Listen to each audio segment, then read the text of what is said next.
I'm 80% on my sprinting speed now when I'm running in my rehab for my injury. That means I'm 80% recovered, doesn't it?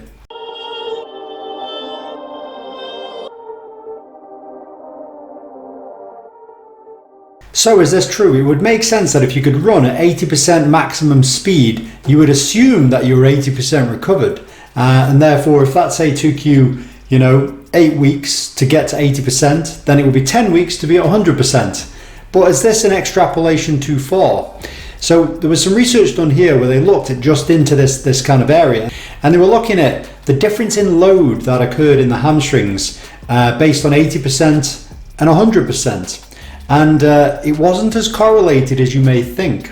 So when they looked at actual force production of the hamstrings, they found that 100% sprinting speed actually increased 30% more actual hamstrings load than 80%. So there was a 10% extra on top, even though there was only a 20% increase in speed. So this shows you that there's a lot more load going on there, but it gets worse because the reality is that a lot of hamstrings are injured when they are lengthening under load, and that's called eccentric load. So a muscle that lengthens under load, and they measured eccentric loading when you got to full sprinting, 100% sprinting, and this is where it gets even more crazy because they actually found that there was a 50% difference in eccentric load when sprinting at 100% versus just 80%. So in truth, this could make an argument that if you're sprinting 80% speed and think, I feel fine, no pain, no ill effects, going well, ooh, I'm nearly there, you may only be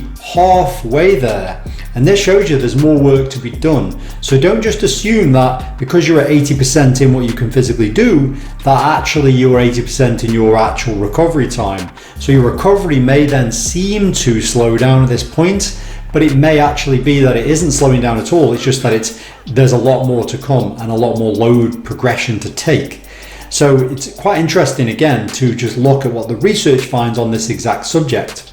Now it's also important to know this research looked at the swing phase of running while it was in the air, and there's a good assumption to make that it may be different on the ground as well. They didn't look at this specifically here, but there's a good chance that you might find that increasing from 80 to 100% may increase the load more than you think on that actual ground contact phase where you push into the ground and drive yourself forwards.